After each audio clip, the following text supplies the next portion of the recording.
Good afternoon. My name is Lucas Anderson. I will be presenting today my final project for History 4417, Religion in U.S. History. My presentation will be on the Americanization and commercialization of Buddhism. So first off, we're not going to go too into the weeds on it, but we do need to discuss what exactly Buddhism is.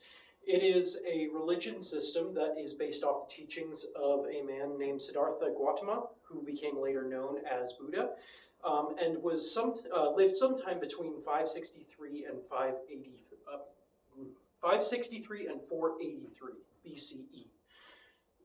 The religion itself is based around the Four Noble Truths and the Eightfold Paths. These are the basic teachings and kind of foundational elements to the entire religion. Now, because it is so hyper-specific on these specific ideas, but also general enough, it allows that wherever it travels and disperses as a religion to kind of incorporate other ideas and other values and other kind of religious teachings, as long as those don't conflict with the Four Truths and the Eightfold Paths. That's why we see such a big difference between the Buddhism of India, China, and Japan. Now, because of this also widespread kind of differences and non-specificities between the different regions of the religion, when it finally does move to the US, we get it known as vaguely Asian, and it gets lumped in with a lot of other kind of religious and ideological beliefs, even if they aren't necessarily connected. One of the biggest examples is Gandhi is often thought of as being Buddhist when he has absolutely no connection to the religion at all. But we're getting ahead of ourselves. Let's talk about its actual arrival to the US. The first temple for Buddhism was constructed by the Ses Yap company in San Francisco in the 1850s. Now, not a lot was known about Buddhism at the time of the construction of this temple, but it was kind of a good first initial impression. The kind of oddities about it was, because this is a Chinese temple, a lot of the Americans' mindset in the time of Buddhism is that it actually came from China and that it was a Chinese religion. Yes, Buddhism was big in China and had very intertwined kind of history with Confucianism, but it's not strictly Chinese. The other kind of rub about it is it got a bad rep because the Chinese immigrants in the country faced a lot of racism, they faced a lot of discrimination, they faced a lot of hardships in the workplace, in employment. They were given primarily mining and logging jobs throughout the northwestern United States, and they were seen as kind of like a underclass. And so there's a lot of discrimination kind of inherently about Buddhism because it was viewed as a Chinese kind of religion.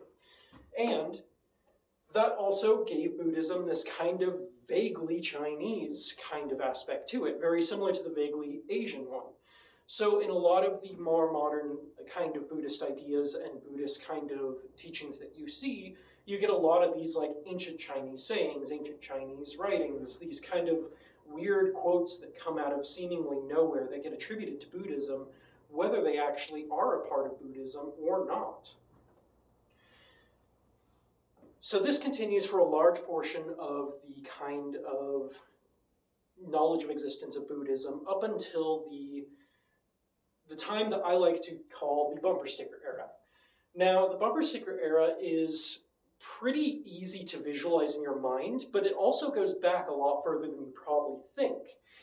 This era I would consider beginning at 1854, and Prohl claims that this era is the arrival of the Convention of the Kanagawa. So what that is in Japan there is a unique version of Buddhism called Zen Buddhism. This is a type that has developed differently than the other types also because of Japan's isolationism, and that convention that they're talking about is the ending of that isolationist period in the 1850s. Now, when that ends, even though it is so closely to this kind of Americanization idea of Buddhism being Chinese, they're now being introduced to an entirely new type of Buddhism that doesn't have the same stereotypes that the Chinese Buddhism had. This is something completely new and different, and it's completely Japanese. And that's completely new and interesting. So they wanted to kind of latch onto it and focus on these ideas of Zen Buddhism specifically.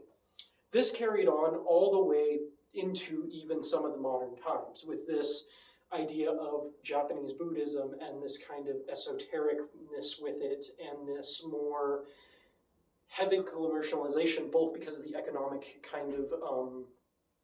economic ties with Japan throughout the 1900s, both the mid and late 1900s, and with us. And there is this kind of push for further monetization of this kind of Buddhist religion. We lose a lot of the more religious connotations, and we lose a lot of the original teachings of Buddhism during this time because there is such a focus on the commercialization and kind of iconography of it. Even when it comes to the quote-unquote bumper stickers, there is a lot of distinction between the different regions of Buddhism and where it comes from. We see images from India, we see images from China, we see images from Japan, we see all kinds of different images all being condensed into one collective Buddhism. Next, we move on to the modern era. The modern era is also extremely different, but also following the same trajectory because it's still carrying on that commercialization, but in a social aspect and social media aspect rather than buying physical products aspect. There's still the idea of buying physical products, but it's much more seen and evident in the social media posts that your aunt or grandma would make, where it's the constant enlightening and inspirational quotes and pictures, usually on stock images, but now more commonly with AI. Now, the weird part about this is that it becomes even further and further divergent from the original teachings of Buddhism. And it becomes even more and more apparent that this is no longer a religion, it is more of a lifestyle. Now, for some, they have tried to reincorporate the kind of original teachings and the original the original teachings and the original beliefs and ideas and mantras of the Buddha's teachings, but we're also seeing this kind of continuation away from it and more into an ascetic lifestyle.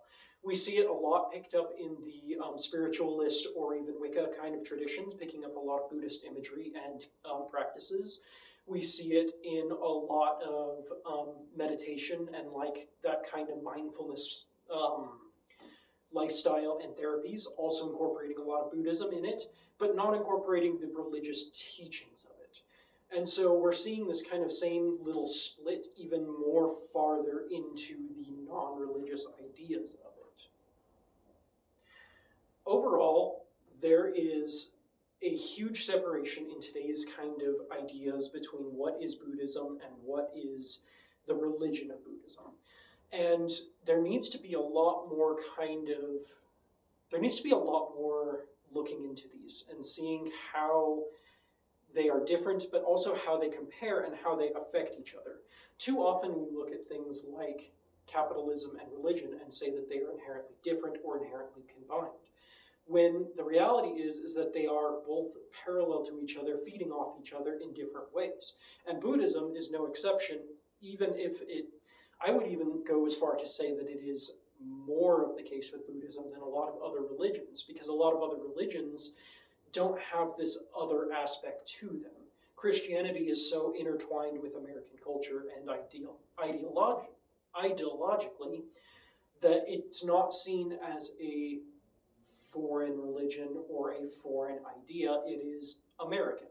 Whereas Buddhism is specifically seen as East Asian or South Asian or wherever you are practicing or looking at it for the time. Japanese, China, India, Vietnam,